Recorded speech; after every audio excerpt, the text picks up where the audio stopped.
Rahul, thank you very much. It's great to have you on the Frankly Speaking show today. Thank you very much indeed. It's been 10 years as an MP for you. You fought your first election in 2004. And this is your first TV interview?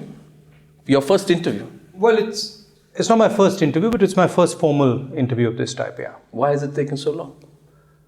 Well, I've done a lot of media interactions prior. I've done press conferences and I've spoken to the media. But mainly my focus, the bulk of my focus, has been in internal party work. And that's where I've been concentrating. So that's where most of my energy was going. Or is it that you've been reluctant to communicate more on a one-to-one basis? No, not at all. I've had many press conferences that you've seen, so I don't. It's not that you wanted to avoid touching on difficult or tough issues. No, I like difficult or tough issues. I like dealing with that. So now that this is your first detailed and long interview round in 10 years, we have a lot of ground to cover. Sure. So I have one request to you right at the start, that let's be as specific as possible on the subjects that we deal with today. Do I have your agreement on that? Yeah, we'll be specific, but if I would like to sort of explain things in a broader fashion, I think okay, that would be okay with you guys. Yeah. And if I want to draw you back into specifics? So you can draw me back as much as you want. Okay. So Rahul Gandhi, the first point is this, that you've just avoided this whole question about whether you're open for the Prime Minister's post. Yeah. It seems to me, yeah, Rahul, that you're avoiding a difficult contest. See, if you look at the speech I gave in the AICC just a few days back, the issue is basically how the Prime Minister in this country is chosen. Where the Prime Minister is chosen in this country is through the MPs. Our system basically chooses MPs, and then the MPs elect the Prime Minister. I said pretty clearly in my speech in AICC that if the Congress Party so chooses, and the Congress Party wants me to do anything for them, I'm happy to do that. It's respect for the process. In fact, announcing your Prime Minister prior to an election, announcing your Prime Minister without asking the members of Parliament, is not actually was written in the Constitution. You did that in 2009? No, we didn't. Of course you did. No. What we did in 2009 was that we had an incumbent Prime Minister. Prime Minister won the election. He then went to Parliament. The members of Parliament decided that Prime Minister was going to continue. And there was actually a process where he was asked. You named your prime ministerial candidate, Rahul. We had an incumbent Prime Minister, and there was no question of our changing him. See, Rahul, we can go up and down on this question. Yeah. The fact of the matter is this: who else will they choose? No. Who else will Congress MPs choose but Rahul Gandhi? That's up to them, right? But what one has to do, and I think this is central to what I keep saying, is democracy is about respect of processes. Democracy is about non-arbitrary decisions. Democracy is about spreading decisions. It's not about destroying processes. There is a process in the Constitution. That process says, and it's clearly written in the Constitution, it says, members of Parliament are to be elected by the population, and members of Parliament are to elect the Prime Minister. All I'm doing is respecting that process. Are you avoiding a direct face-off with Narendra Modi? Is there a fear of loss, Rahul? Because this election, frankly, is not looking very good for the Congress party from overall estimates. And the growing belief is that if Rahul Gandhi has not picked up the challenge officially, that means there is a fear of loss. He's avoiding a direct one-on-one battle with Mr. Narendra Modi. Rahul, you must answer that now. To understand that question, you have to understand a little bit about what Rahul Gandhi is and what Rahul Gandhi's circumstances have been. And if you delve into that, you'll get an answer to the question of what Rahul Gandhi is scared of and what he's not scared of. So the real question, right, is what I'm doing sitting here. You're a journalist. When you were small, you must have thought to yourself, I want to do something, right? You decided to become a journalist at some point. Why did you do that? You're asking me the Yeah, I'm question. asking you the question. This is a conversation. Because I like and enjoy being a journalist, and What because it is is a it- professional challenge for me. My question to you is, Rahul. No, I'm that going to answer the question. Are you avoiding a direct face-off with Narendra? I'm going to answer the question, but I just want to ask you: when you were young and you thought about being a journalist, what drove you? Once I decided to become a journalist, I cannot be half a journalist.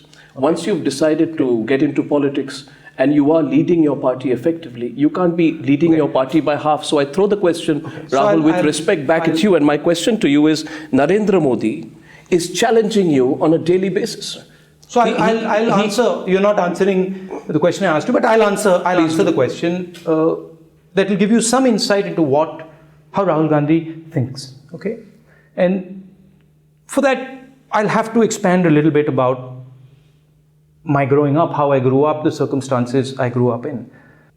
What I saw when I was a child was my father, who was a pilot, and because of circumstances, was thrown into the political system. And all I saw when I was small, after my grandmother died, was my father in constant combat with the system in India.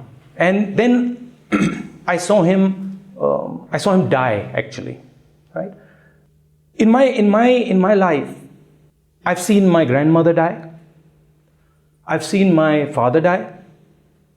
I've seen my grandmother go to jail. And I've actually been through a tremendous amount of pain as a child, when these things happen to you. I mean, there's absolutely what I had to be scared of, I lost. There's absolutely nothing I'm scared of. I have an aim. I have a clear aim in my mind. And the aim is that I do not like what I see in Indian politics. It's something that is inside my heart. It's like when, in our mythology, when they talk about Arjun, he only sees one thing. He doesn't see anything else. You ask me about Mr. Modi, you ask me about anything, I only see one thing.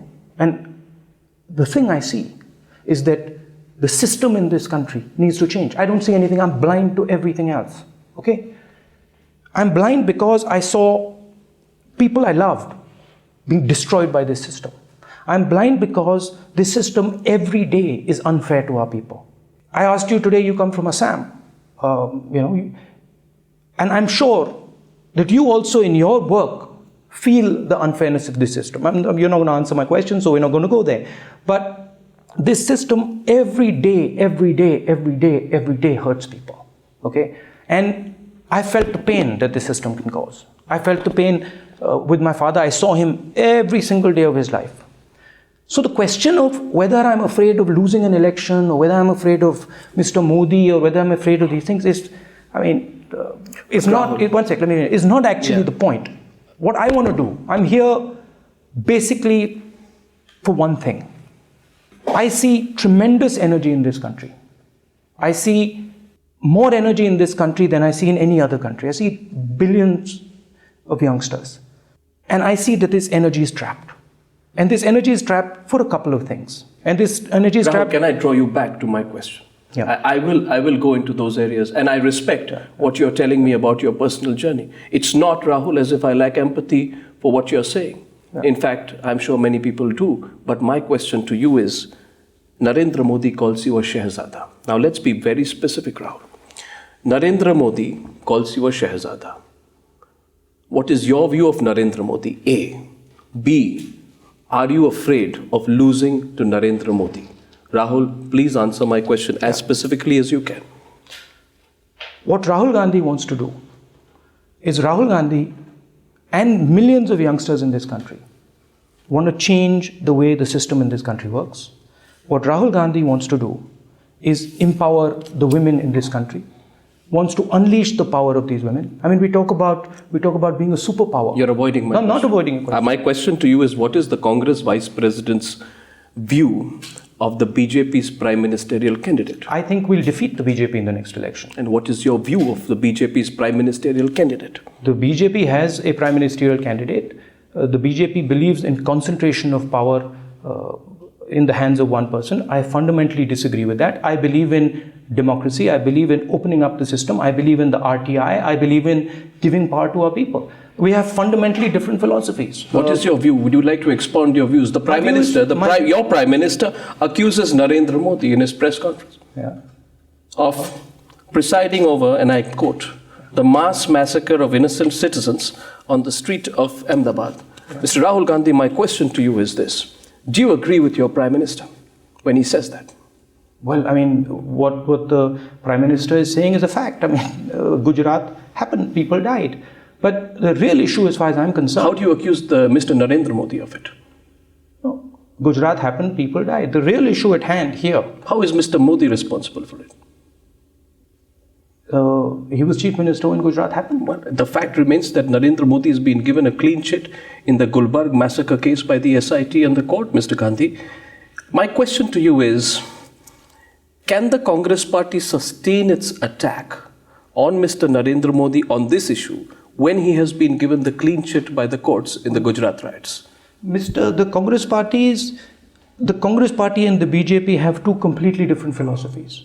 Our attack on the BJP is based on the idea that this country needs to move forward democratically. It needs to push democracy deeper into the country. It needs to push democracy into the villages. It needs to give women democratic power. It needs to give youngsters democratic power. It is about opening the doors of the Congress party, about empowering the youth. How is Narendra Modi responsible for the Gujarat riots?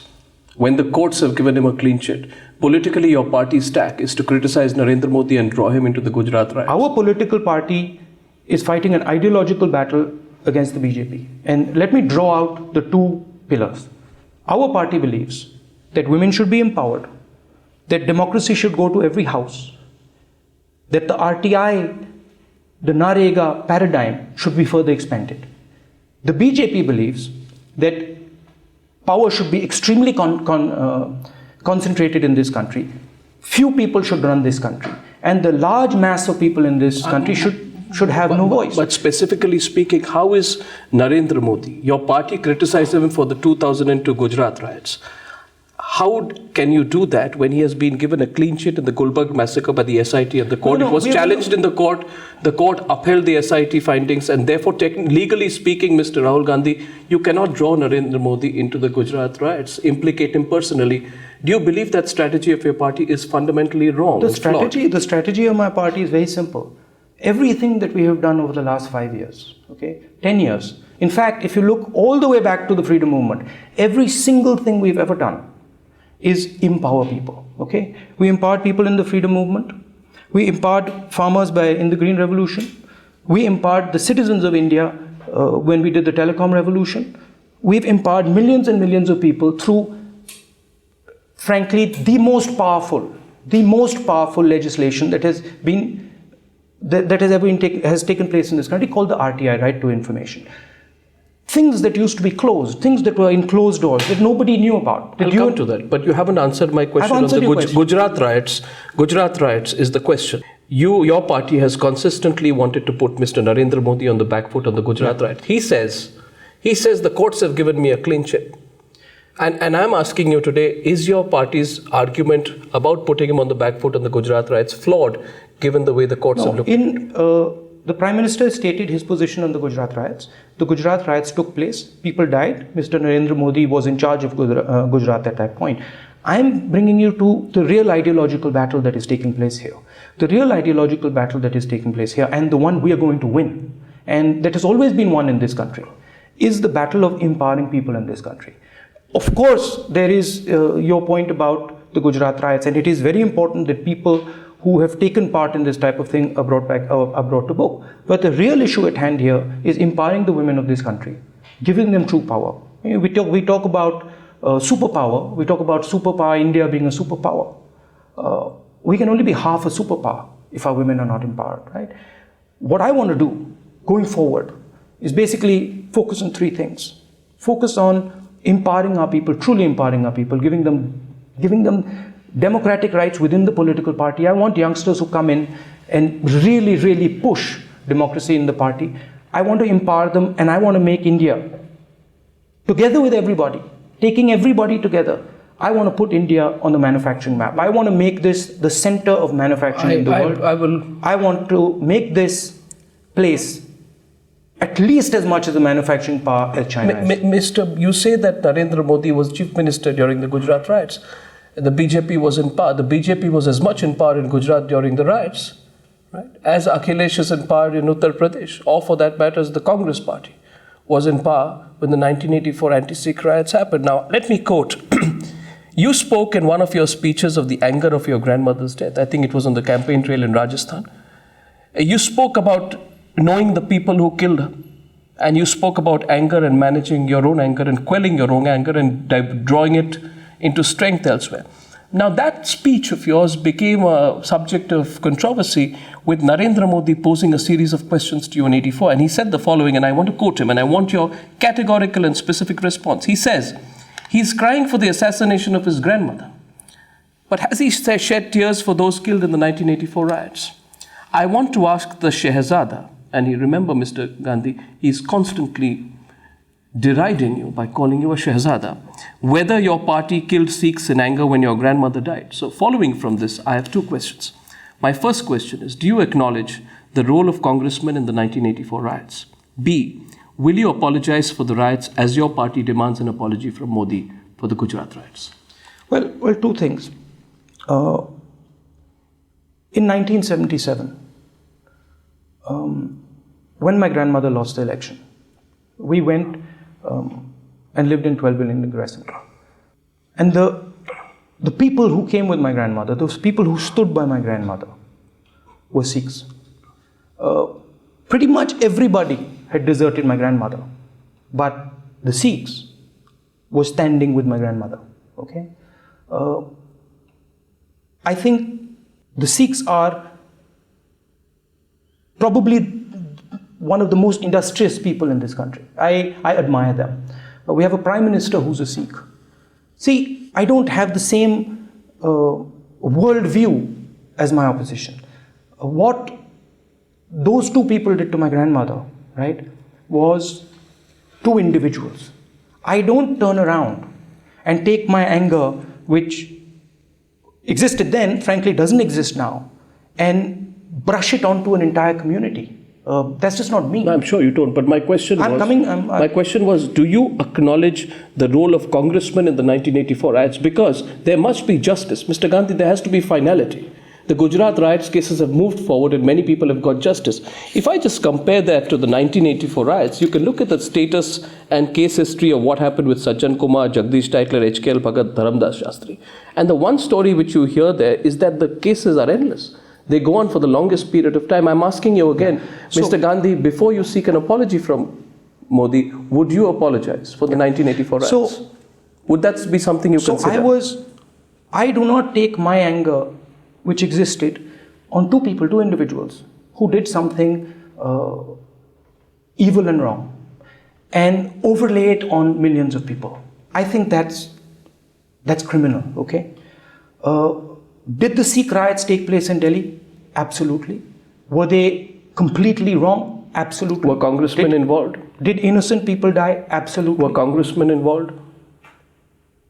Some congressmen probably were involved. But has justice been delivered to them? There is a legal process through which they have gone. You admit some congressmen were probably involved? Some congressmen have been punished for it. In that case, why don't you apologize for the 1984 riots? The congressmen who you are talking about are still fighting their cases, and in 2009, if I'm not mistaken, Jagdish Titler, Mr. Rahul Gandhi, was going to get nominated as a Congress candidate. It was only following the media furor that his nomination was taken back. Mr. Gandhi, I'm asking you this question with all seriousness.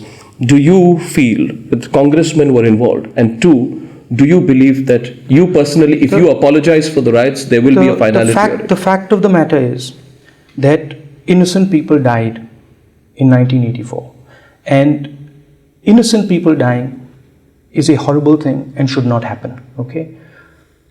The difference between Gujarat and 1984 was that the government of Gujarat was involved in the riots. The government. How do you say that? The Chief Minister of Gujarat has been given the clean sheet by the courts. the difference between the 84 riots and the riots in Gujarat was that in 1984, the government was trying to stop the riots. I remember, I was a child then, I remember that the government was doing everything it could to stop the riots. In Gujarat, the opposite was the case. The government in Gujarat was actually abetting and pushing the riots further. So there's a huge difference between the two things. Saying that innocent people dying is absolutely wrong. Explain that. Government of Gujarat was aiding and abetting the riots, is what you just said. Explain that. I mean, it's not me. It's large numbers of people who were there. It's large numbers of people who saw actively the government of Gujarat being involved And in the you riots. keep that line despite the Chief Minister getting a clean sheet from the courts? I mean, people saw it. I'm not the person who saw it. Your colleagues saw it. Your colleagues told me. They saw riots. They didn't see the government of Gujarat. They saw the They didn't see the administration. They saw the administration actively attacking minorities. Are you saying the government of Gujarat was what are you what is the I'm saying, what I'm saying is that there was a difference between the 1984 riots and the riots in Gujarat. The difference was that the government in 1984 was trying to stop the riots, was trying to stop the killing, whereas the government in Gujarat was allowing the riots. And if the government in Delhi and in the center was trying to stop the riots in 1984, then tell me, how is it possible that Sajjan Kumar was named in FIRs on grounds of inciting violence in Outer Delhi leading to the murder of Sikhs? The status of the case is known. How is Jagdish Tytler accused of inciting the mob at Pulbangash leading to murder and rioting in the area? How is the late HKL Bhagat accused of inciting violence? And you know that appeal in the Delhi High Court was closed after his death. How did these Congress leaders do what they did allegedly if the government was so strongly and proactively acting There's a against the process. riots? There's a legal process, and that process is on. There was an SIT finding. It was challenged by Zakia Jafri. It went up there and the courts upheld what the SIT found. Are you questioning the wisdom of the courts, Mr. All Gandhi? I'm saying is that there is a difference between the 1984 riots and the Gujarat riots. The simple difference is that in 1984, the government was not involved in the massacre of people. In Gujarat, it was. The question is, why do these type of things take place? Why is it that the Gujarat riots take place? The Gujarat riots take place, frankly, because of the way our system is structured.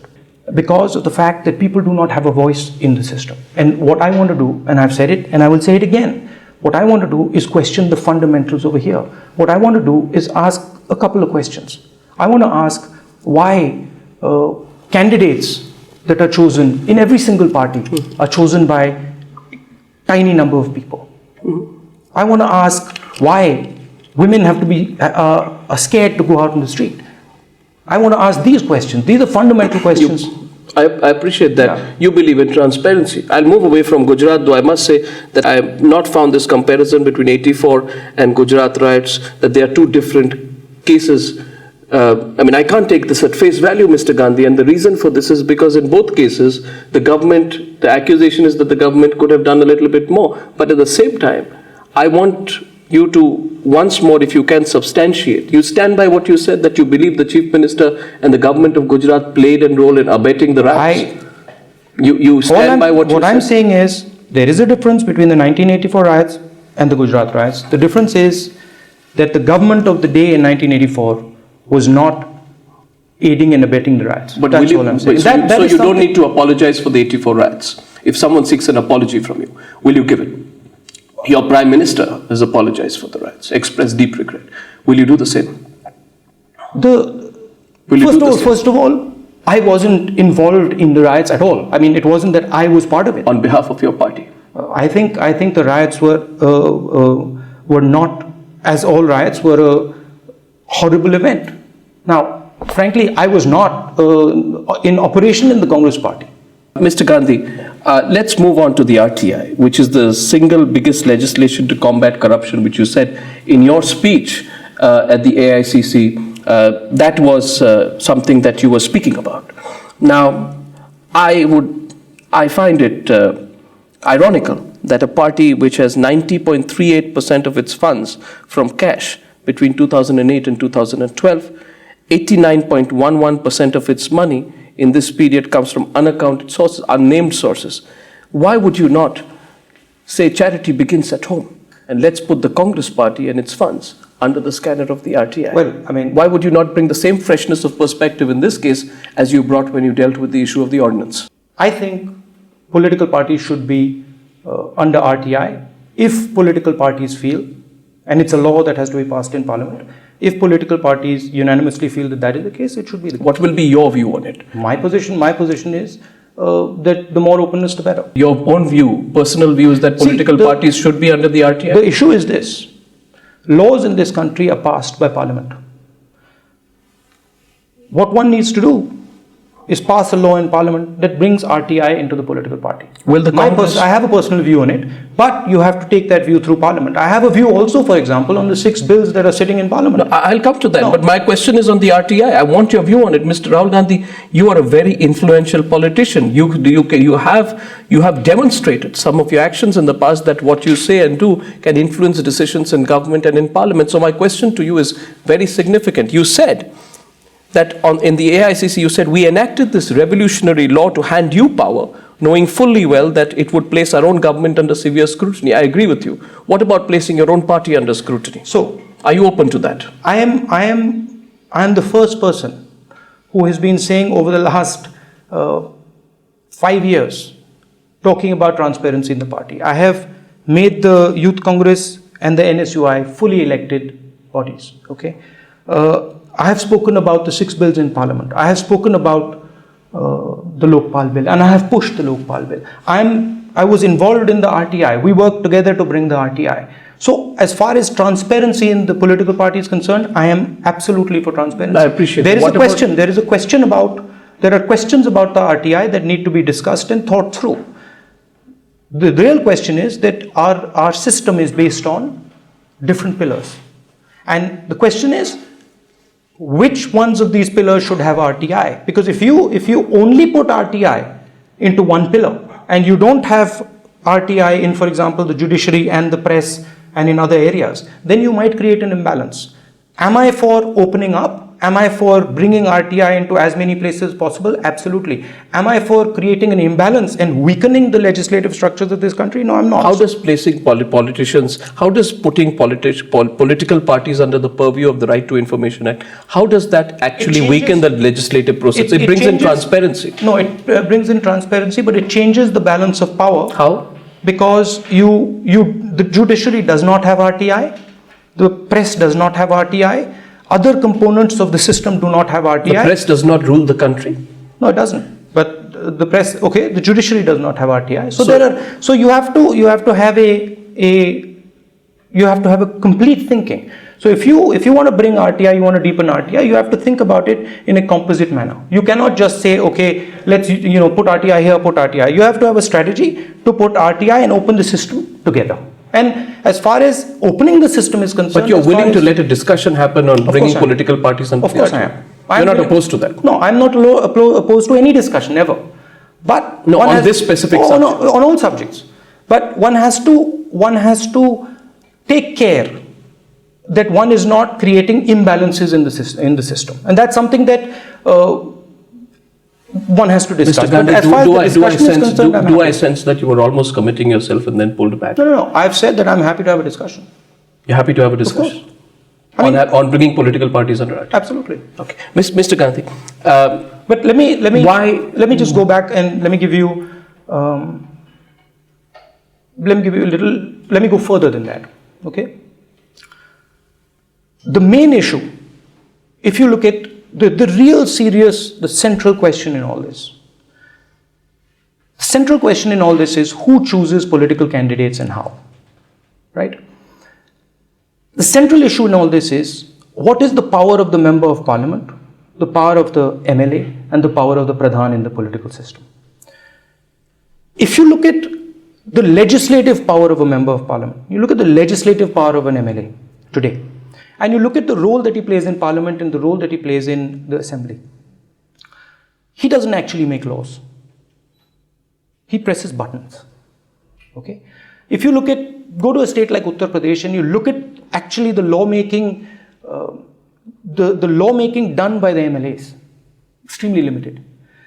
You can't talk about bringing people into politics. You can't talk about opening up the system, until you start to empower these people. Understood. Was it part of the empowerment? Was it part of the empowerment of people that Ashok Chavan was protected in the Adarsh camp, despite the fact that the Judicial Commission actually said that he was involved in a quid pro quo? A chief minister, an ex-chief minister, forced to go because of one of the biggest scams, which was, by the way, Mr. Rahul Gandhi played out greatly on Times Now, is being protected. The CBI is not getting permission to prosecute him. Why? Now, what is you can say all this, Mr. Rahul Gandhi, about the legislative framework to fight corruption, but my question to you is more fundamental. You have not shown the political will to use your tremendous influence to ensure that Ashok Chavan faces justice. You said a little bit and you moved back. Why are you still protecting Ashok Chavan? I'm sorry, the Congress party, wherever we have had issues of corruption, we have taken action on every front. No. We are the ones who brought the RTI, which is the single biggest weapon against corruption, and we got it ourselves. We are the ones who delivered RTI to this country, and it is RTI. No, I'm not. Your cabinet rejected, your Maharashtra cabinet, you're in power, rejected the Judicial Commission report on Adarsh. Right. You made it, and after that, the governor refused to give prosecution to go against Ashok Chavan. 1 minute, sir. None of this was part of the empowerment of the people. You said you're not for it. After that, in some kind of tardy, if I may say so, partial acceptance of the report, the bureaucrats are blamed, and each and every politician, including Mr. Ashok Chavan, gets away. I want to ask you, Mr. Rahul Gandhi, you said you will not compromise.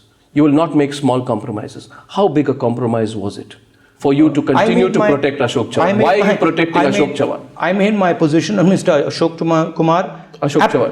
Chauhan absolutely clear. I made it in front of a press conference. I made it absolutely clear exactly what I thought about that issue. Let me go back again to the issue at hand. The issue at hand is bringing in youngsters into the political system, opening the doors. The chief minister sort of did a partial acceptance, which basically means bureaucrats are faulted in the report. They are penalized. Indicted politicians get away. Mr. Rahul Gandhi, I'm asking you this because you've come up on the issue. Do you have the political conviction to push this through? What will you say to the people watching the interview today who will say, you know what, you said it, but you're not taking responsibility. The man still gets away scot-free. Why should a bureaucrat be punished and a Congress politician be let What I will say is that in the Congress party, anybody who does any act of corruption will be taken up and punished. What about Ashok Chavan? Every single person. Okay. But what I will say is that there are 6 bills in Parliament that are sitting there. Bring them in, pass them. But your words are not matching your actions, Mr. Rahul Gandhi.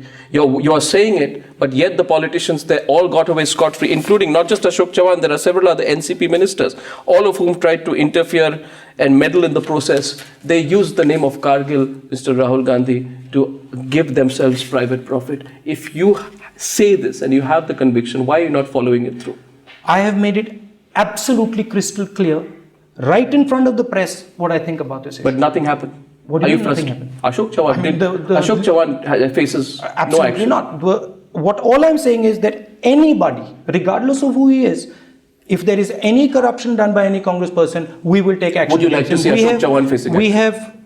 We have punished our own ministers. We have put the most powerful bills in the Parliament House. Please get those bills passed. That's what I tell the opposition. I'm giving you 2 examples. One ex-chief minister, one a present chief minister, Veerbhadra Singh. My question to you is, we have papers which have shown that a chief minister takes money from a company which his government does business with, and he takes money, large amounts of money are put in, and then he says, I just took the money as a personal loan because I wanted to do renovations in my palace. My question is, Mr. Rahul Gandhi, and this is really fundamental because you have taken a position of corruption of late. Do you think it is appropriate for another chief minister of a state to be deciding on a fate of a company that he is revealed to have close links with, and by not speaking on it, because you've not spoken on it, aren't you missing on yet another opportunity to address the issue of corruption head on? Veerbhadra Singh. As far as any corruption done, there is a legal process, and that legal process should be followed and concluded. As far as my personal view is concerned, anybody who is corrupt should be brought to book. Okay? Was the legal process completed when A. Raja was asked to leave the cabinet? We took actions on the DMK ministers. But was the legal process completed when Mr. Kalmadi was asked to leave as Secretary of the Congress Parliamentary Committee? We took action on the corrupt ministers. We have passed a bill in Parliament, the Lokpal bill, the most powerful thing. We have got you RTI, and we've got 6 bills sitting in Parliament House. We have to change the way the system works. We are always talking about peripheral things. We are never talking about the core reason the system is corrupt. The core reason the system is corrupt is because there is too much concentration of power in the system, and people on the peripheries do not have power. The people on the streets do not have power. And the reason that happens is because our political system, our political parties are shut. We need to open the door of the political parties. We need to carry out more legislation like RTI, and we need to change the system. Are you open to taking action on Ashok Chavan and Veerbhadra Singh? Have you seen the papers yourself? Will you examine it, Mr. Gandhi? Look, will you examine it? Anybody who is corrupt should be punished. I am not a judge. So if there is a legal process and there is a result of the legal process, absolutely they should be punished. Yes. I'm not a person who... There's no case being followed up on Veerbhadra Singh. Yeah. There's no case being followed up on... I know that, but I'm saying that it is not... My job is where I see issues of corruption arising to take action. But that's what I do. But Mr. Gandhi, now you see, the other question is, should you have spoken up much earlier? You know, you didn't. Everyone wants to know today. Why didn't you speak up during 2G? Why didn't you speak up during Colgate? Why didn't you speak up? I think it was June 2010 that Times Now broke the CWG scam and Railgate. You could have spoken up, and you can't take the defense that you were not very actively there. No, I'm sorry. You have been, for some time, effectively been in charge of the 2014 re-election campaign. My position was that I report to the Prime Minister.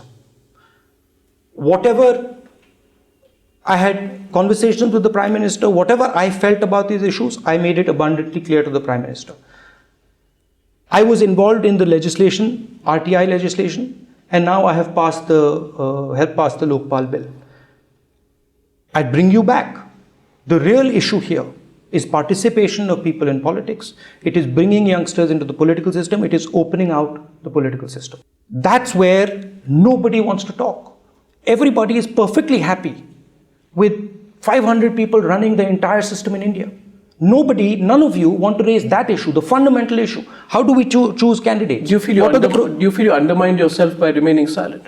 You did not use your immense clout. I want to ask you this, Mr. Gandhi. When this whole Pawan Kumar Bansal and Ashwini Kumar episode happened, for 6 days the government batted back. Everyone said this is unacceptable.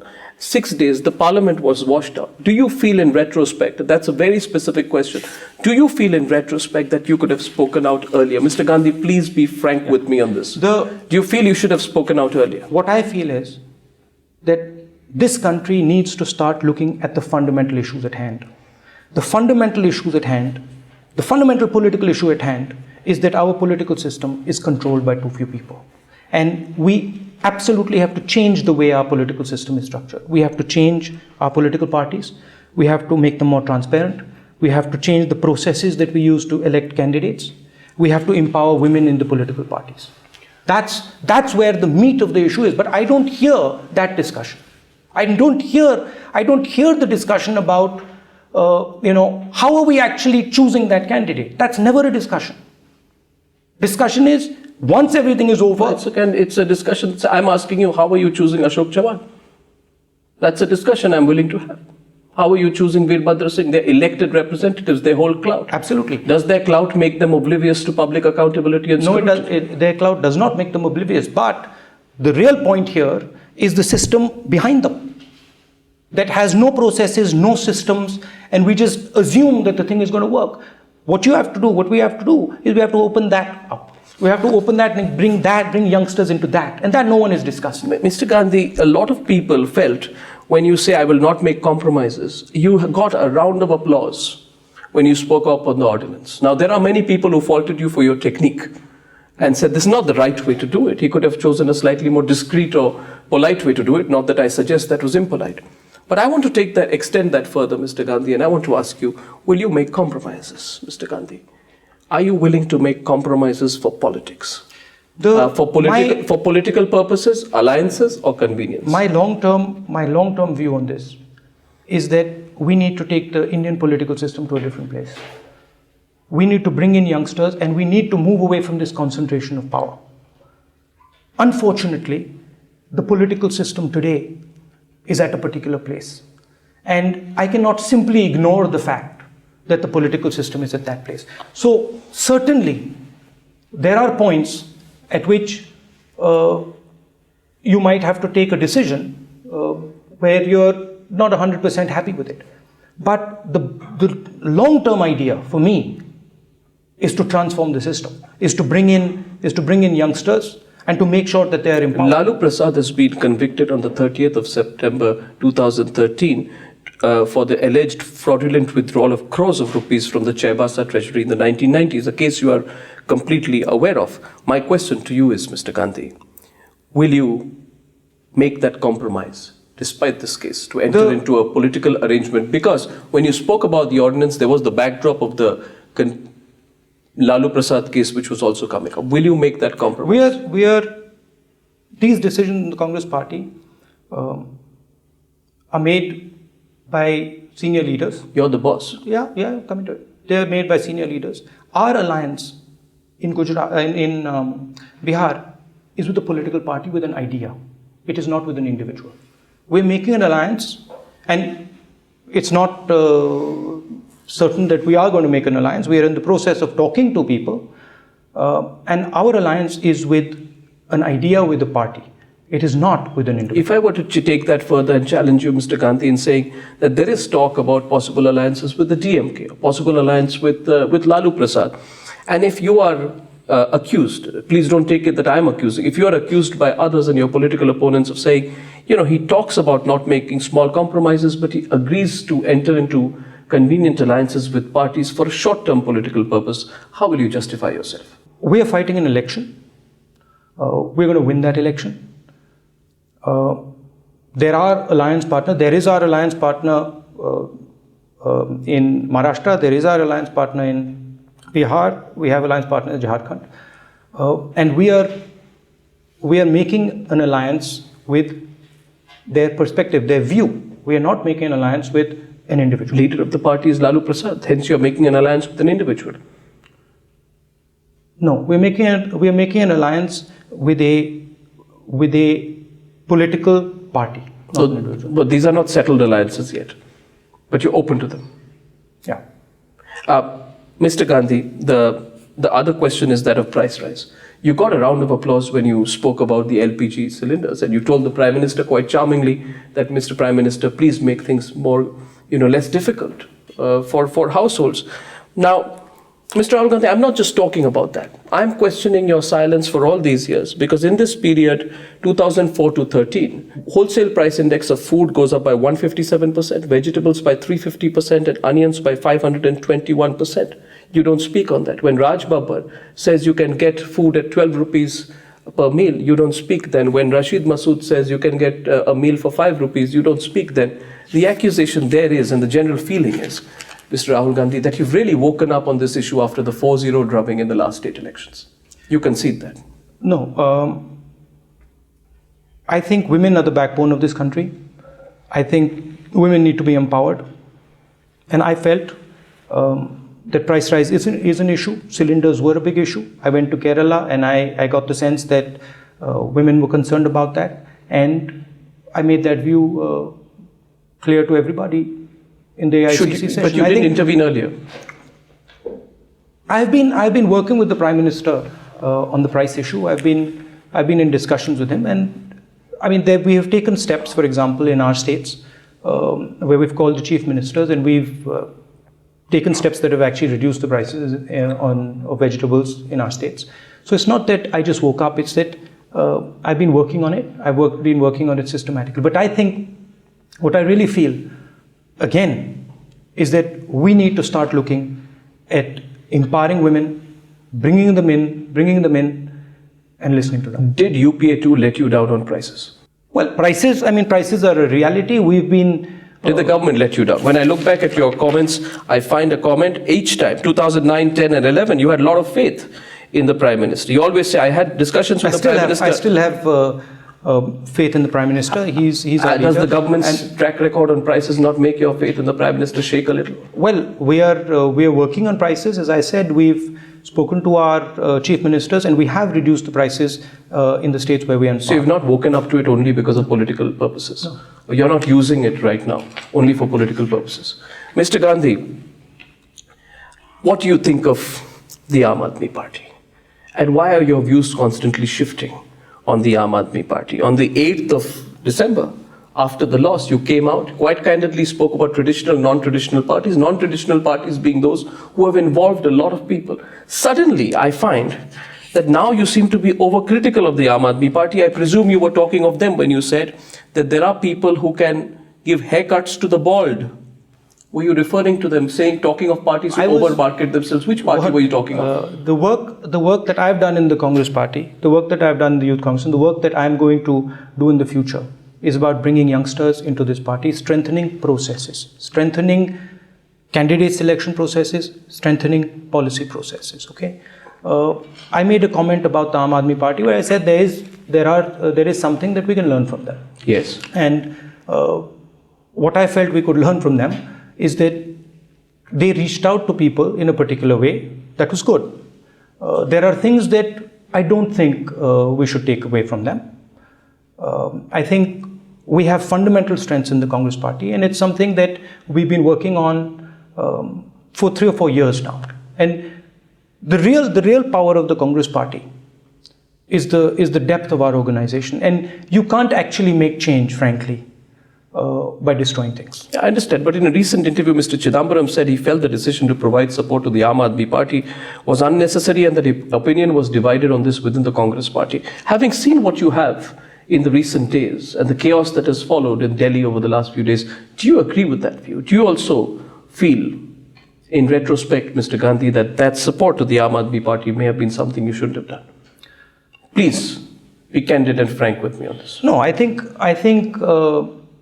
as far as I'm concerned, the Aam Aadmi Party won an election in Delhi, and we thought that we would assist them. They got less seats than the BJP? Yeah, we thought we would assist them because our party felt we should give them a chance to prove themselves.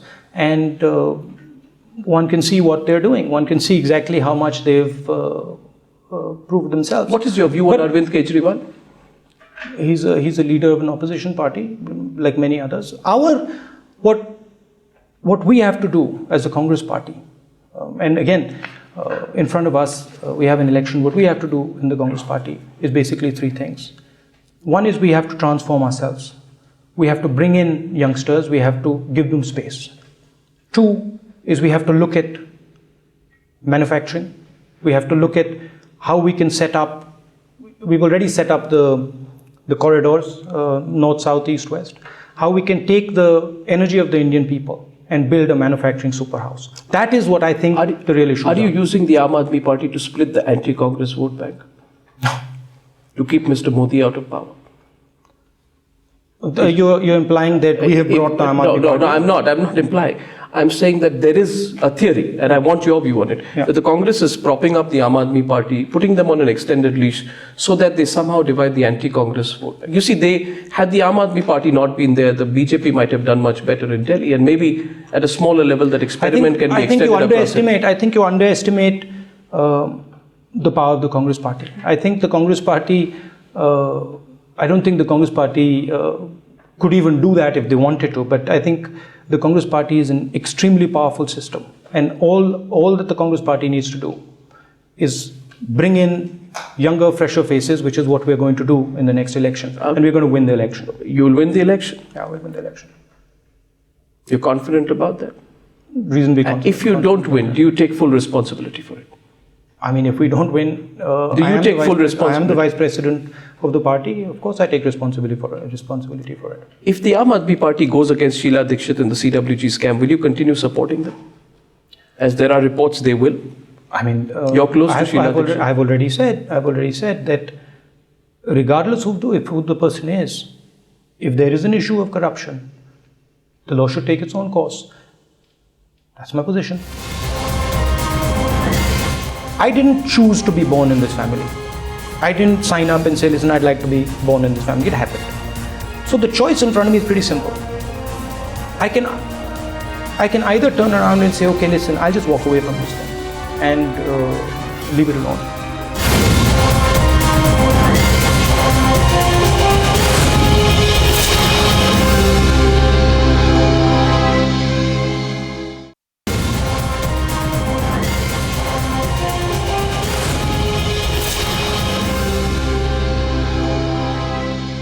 Mr. Rahul Gandhi, I now want to understand a little bit on your personal side. My first question is that you have faced a lot of criticism. How do you handle criticism, Mr. Rahul Gandhi? People say, and I'm only putting this out, I want to understand you. Everyone says this about you. He has his heart in the right place. But is he a vote catcher? They pull out all the recent state elections, Uttar Pradesh, Delhi, Rajasthan, Madhya Pradesh and Chhattisgarh. They say he has not, despite playing an active role, achieved considerable electoral success. They're questioning your vote-winning ability. What would you say to them, Mr. Gandhi? I'd say that when we win an election, when we won Uttarakhand, when we won Himachal, when we won Karnataka, I'm not involved. When we lose an election, I'm the cause of it. But once again, I think what the Congress party needs to do is actually tap its potential. What the Congress party needs to do is change the way its organization is structured and look at changing the way the politics in this country is structured. That's, I think, where we should head. Questions about whether we have supported AAP or not supported AAP, I mean, frankly, that's it's a ridiculous notion.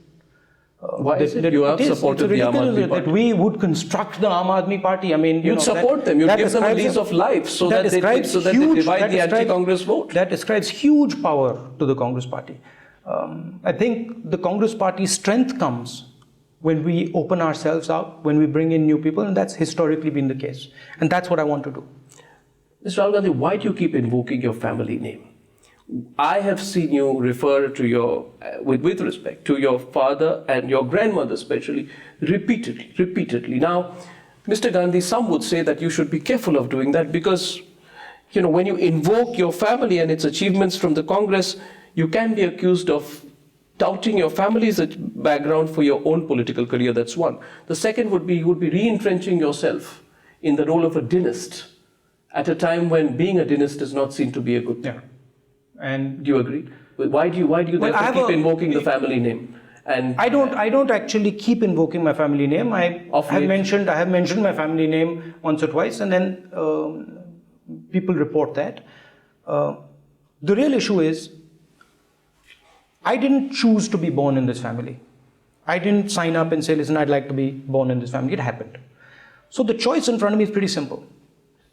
I can either turn around and say, okay, listen, I'll just walk away from this thing and leave it alone. Or I can say, I can try and improve something. Pretty much every single thing I have done in my political career has been to open the system, has been to bring in youngsters, has been to democratize. I am absolutely against the concept of dynasty. Anybody who knows me knows that, understands that, right? But you're not going to wish away dynasty in a closed system. You have to open the system. Dynasty or children of politicians becoming powerful happens in the BJP, it happens in the DMK, it happens in the SP, it happens in the Congress Party. It happens everywhere. Then how are you different? You got to go into why it's happening. No, it's happening because dynasties are allowed to proliferate. It's because a Scindia's son is a minister, a Deora's son is a minister, a pilot's son is a minister, a prime minister's son is the Congress vice president. That's dynasty. Change is not happening at the top, Mr. Gandhi. You want change at the bottom. There are people out there who are saying, we want change at the top. Yeah. We want change at the top. The reason children of politicians keep getting repositioned is because the system is closed. You're not going to change that without opening the system.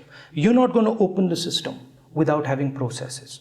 The system is not going to open just by waving a wand like that and saying, abracadabra, let's open the system. It is going to take time, it is going to take effort, it is going to take structure. That is the work I do.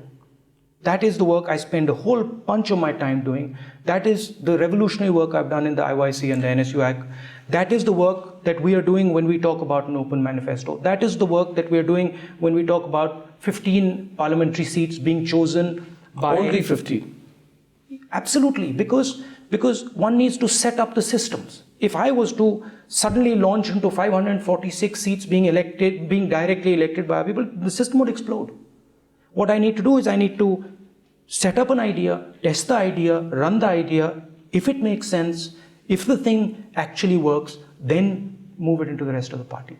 The step we've taken with those 15 primaries, I mean, we get that much of a little piece in the newspaper, but that is probably the biggest political step that has been taken in this country. It's a huge, huge step. And I think those are the type of questions one needs to ask, and one doesn't ask them. One asks questions that don't actually reach to the heart of the issue. You're talking about India. We've had a 1 hour conversation here. You haven't asked me one question of how we are going to actually build this country, how we're going to take this country forward. You haven't asked me one question on how we're going to empower our people. You haven't asked me one question on what we're going to do for youngsters. You're not interested in that. That's wrong, Mr. Gandhi. No. If I was to know that, I'd hear a Rahul Gandhi speech. But this is not a Rahul Gandhi speech, this is a Rahul Gandhi interview. My question was again, and I draw you back, Mr. Gandhi, I see that you have this knack of trying to throw the question back at me. I can only tell you, Mr. Gandhi, I'm going to ask the questions. My question to you is, how do you handle this? You see, the other view is that you're a fragile person. You get affected by criticism. Yeah. Now, you know, Subramaniam Swamy, I'm sure you know him. He raises all kinds of questions on you. May I, with your permission? Of course, please. Subramaniam Swamy has raised questions on your degrees. He says, why does he claim he has an MPhil from Cambridge? Cambridge has no record of his thesis. You cannot get an MPhil without a thesis. He says, yes, he went to Harvard. When Rajiv Gandhi was Prime Minister, somebody, and I won't name, gave $11 million to Harvard Medical School. Donors quota, Harvard has this quota. Once you enter, in 3 months, Harvard said to him, we don't think you belong here. So he dropped out. He's questioned both your degrees. I want you today. Were you in Cambridge? I was at Oxford. You're at Oxford. But you spent some time at Cambridge? I was a fellow, visiting fellow at Cambridge for a while. Okay. So, where were you in Cambridge? At Sydney Sussex College. So I was at Trinity in Cambridge. I spent a year there, I did my MPhil there. Now, I want your response to What's the response? I mean, I want your response to Subramaniam. How do you deal with this? you want me to show you my degree? I can show you my degree. No, would you feel like showing him your degree, Mr. Rahul? He's probably seen my degree. I mean, I've given an affidavit, a sworn affidavit saying that I've got these degrees. Now, if I'm lying on the affidavit, let him take a legal process and solve it. I mean, what more do you want me to do? We challenge him. Why should I challenge him? Why should I challenge? He's attacking you personally. He's attacked my family for 40 years. Why should I challenge him? I mean, Does it affect you, Mr. Gandhi? Does it affect you? When you are attacked at a personal level, does it affect you? And how do you choose not to respond? How do you bury your head in the sand and say, this is not happening, it's happening to you? You are being criticized. I respond. You see, I respond by understanding why I'm being attacked. I'm being attacked because I'm doing things that are dangerous to the system. I'm being attacked because I'm asking questions that are dangerous to the system. And I'm not asking superficial questions. I'm not asking, questions over here. I'm asking questions over there. And everybody understands that this fellow here is not a superficial little chap who just talks.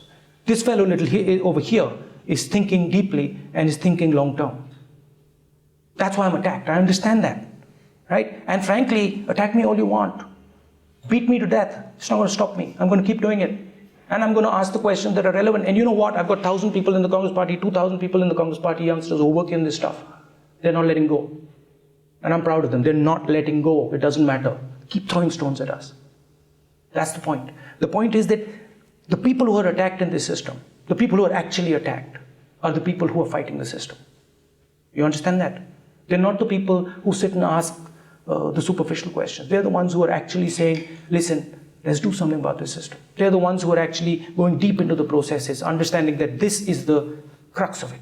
And the crux of it, Arnab, I've told you, the crux of it is how we choose candidates. The crux of it is how we make policy. That's the crux of it. The thing is, you don't like discussing it. You like discussing stuff, that's really doesn't go to the core, And I'm a serious politician. I'm not somebody, who is here to, get power or make money or something. I'm somebody who's here, who's seen what the system does to people. I've seen, and I can give you example after example after example after example in my mind. And I'm not going to fight a superficial battle. I just am not. It's not interesting to me. I'm going to fight a battle. I'm going to fight a deep battle. And I'm going to take the youngsters in this country. I'm going to line them up and I'm going to take the system on. Don't forget that. You don't have thick skin, Mr. Rahul Gandhi. Politicians need to have thick skin. And Mr. Gandhi, can I say if I don't have a thick skin right now, it'll get thick. Can I tell you one thing? I'll tell you one thing, Mr. Gandhi. Yeah, say you're a serious politician. I assure you, Mr. Gandhi, I'm a very serious journalist. And therefore, when I interview Rahul Gandhi, his first interview in 10 years, it's my responsibility to ask you specific questions. I'm glad you're taking them. My next question to you, and I have only 2 left, Mr. Gandhi. How much have you been affected by your defeats? And when we see, for example, the visuals of you and Priyanka holding you in after the UP election loss, that picture, almost in a protective manner that Priyanka is holding you and you're walking away, you tell me what's happening in your mind out there. Do you feel overwhelmed by loss, by defeat, because you've had quite a few of late? How have you dealt with it? It all depends on what you're trying to do, right? I told you that I'm here because I want to help use the energy of this country. I want to make this country powerful. I want to project the ideas of this country.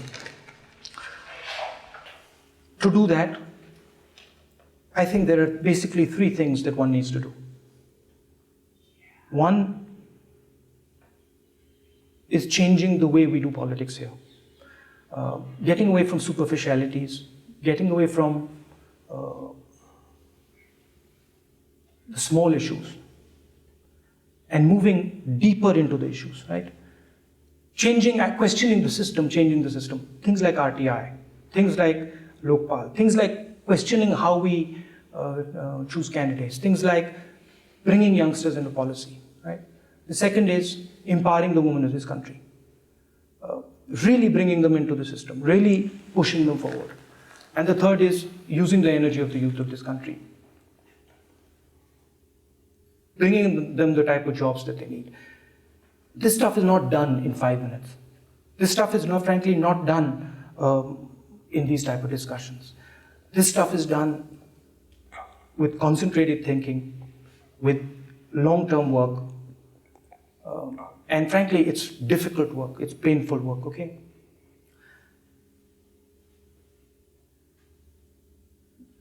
If you're thinking about that, and you're thinking that that's what you want to do, defeat just makes you stronger. It makes you want to do it more. If you had not been, I don't go into elections saying, oh my God, if we lose an election, that's the end of the world. No, absolutely not. We lose some elections, we'll win some elections. But the real thing is, it's a heart thing, it's a soul thing. Why are you here? I asked you that question. I asked you the question, why am I sitting here? I'm sitting here because with all my heart, I think we need to change the way the system works here. And not enough people are actually asking that question. Will you be open to a debate between key candidates or representatives of the major parties? Will you participate in such a debate if there were to be one?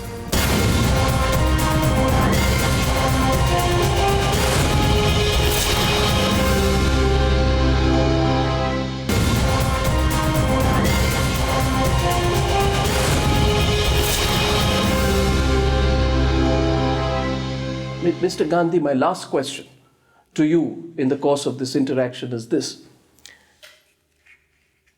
Your father was forced into politics by circumstances. He was,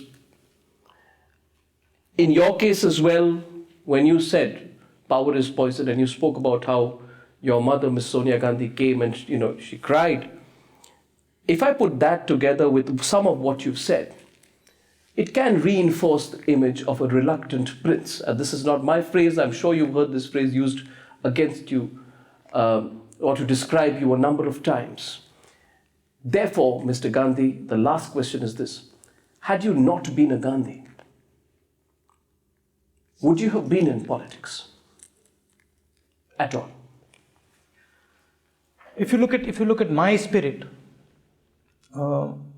regardless of what I do, if I'd been born in India, regardless of what I do, I don't like unfairness. It just makes my blood boil. I don't like it.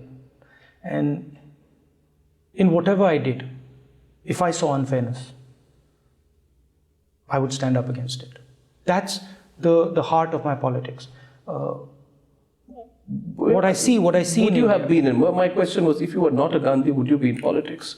Some say this is a circumstance thrust on you, Mr. Gandhi. You're thrust in this situation. You're trying to justify it to yourself that you need to do it. But heart of heart, are you a politician? And had you not been a Gandhi, would you have been in politics at all? Maybe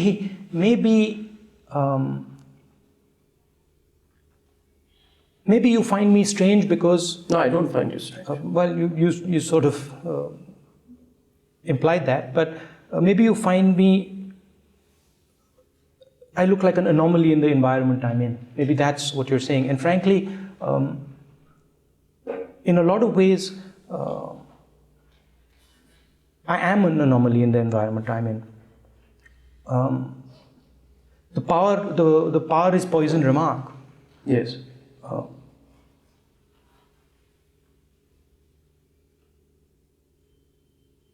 And I tell this to my sister. Yes. And I tell it to my mother, and my mother tells it to me. I don't get driven by the desire for power. I'm just not driven by it. For me, power is an instrument that can be used to do certain things. But for me, it's not interesting to own it, to capture it, to hold it. This is just something...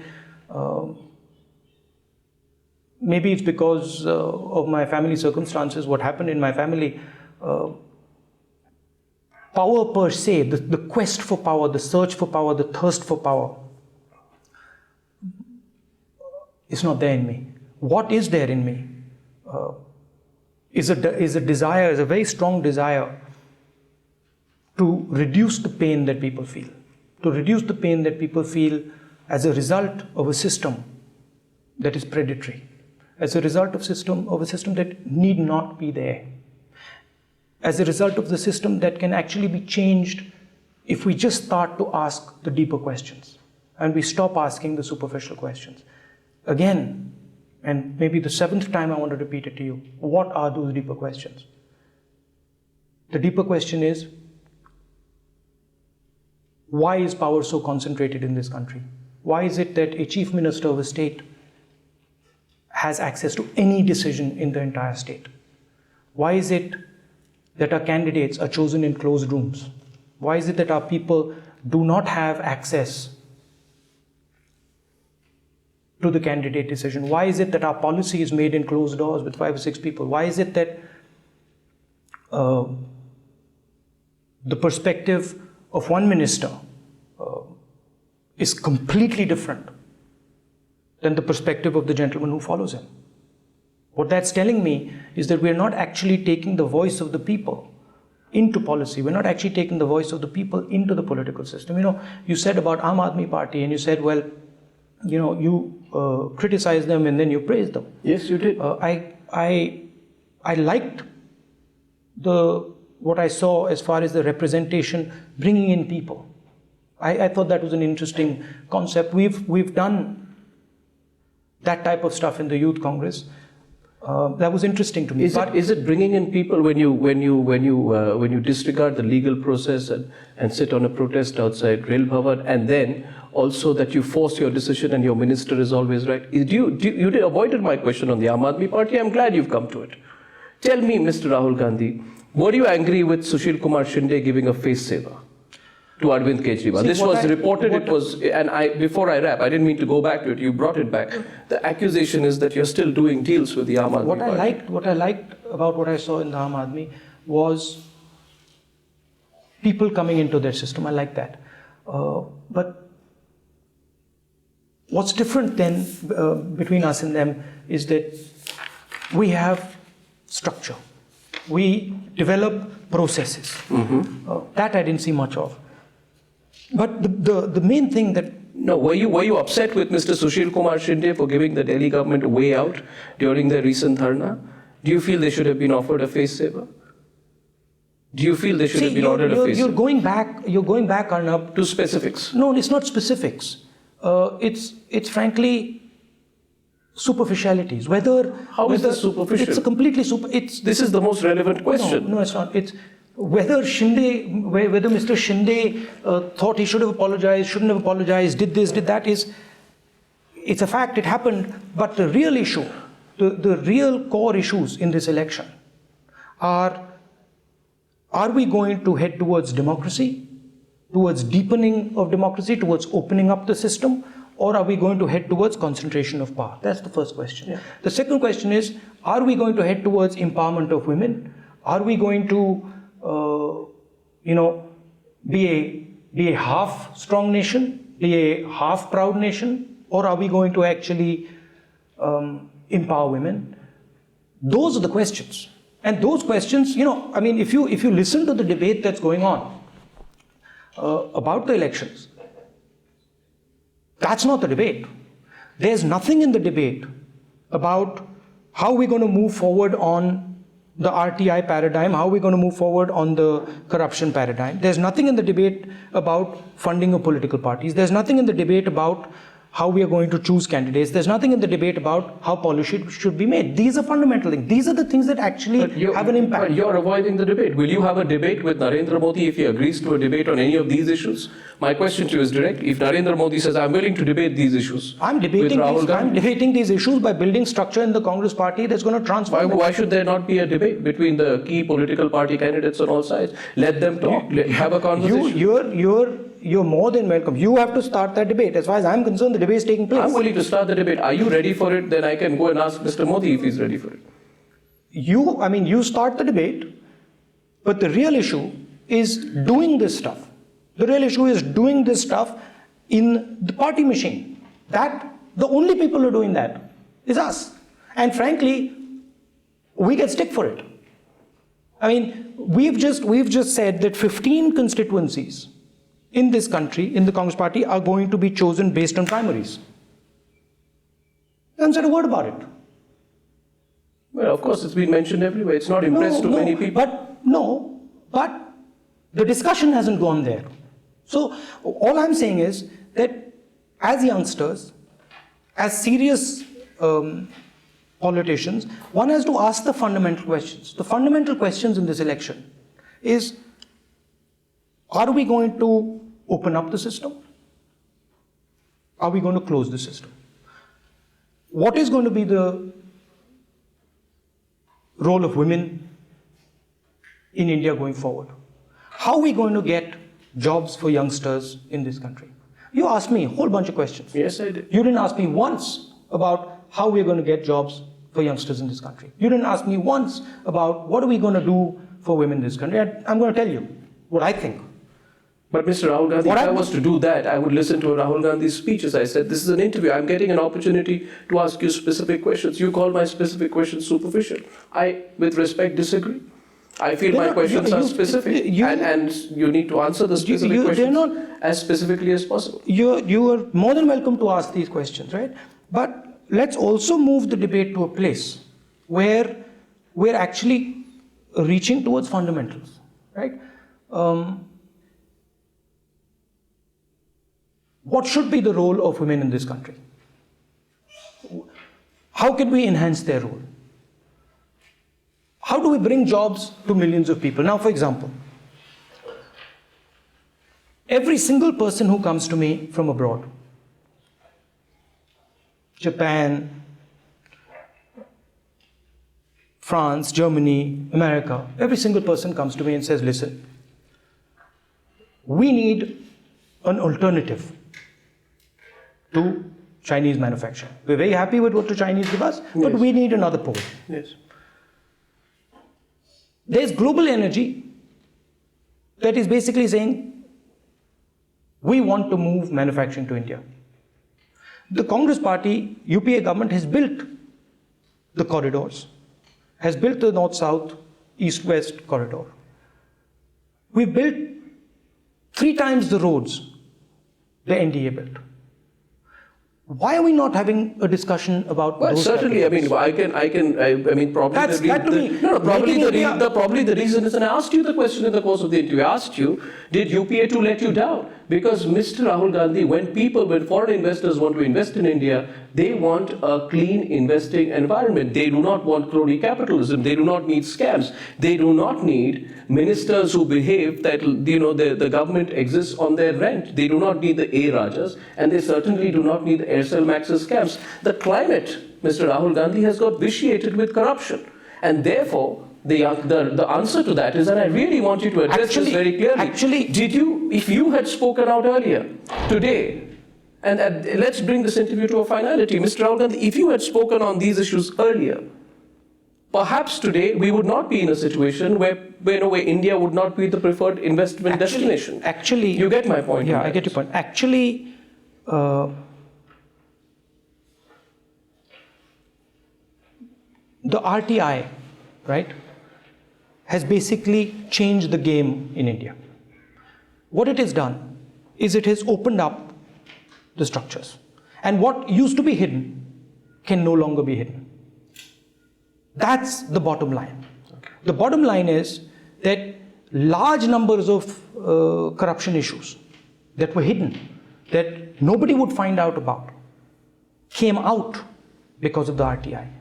We did that. Now, please go to our opposition states. Please go to the states and ask them, do they have their RTI commissioners? The issue here is very simple. The issue is, do you want an open system? Do you want a system where these things are out in the open? Or do you want a closed system where these things are hidden? I think we should have a debate, Mr. No, I think we should have a debate on this. The debate is taking place right now. The debate has to take place between the individuals. My final question, Mr. Gandhi, will you be open to a debate between key candidates or representatives of the major parties? Will you participate in such a debate if there were to be one? There is a national debate taking place right now. Okay? The national debate that is taking place right now is the following. There is the Congress party that believes in openness, that believes in RTI, that believes in Panchayati Raj, that believes in giving people power. And there is our opposition that believes in concentrating power. That's the debate that's taking place. That's what the election's about.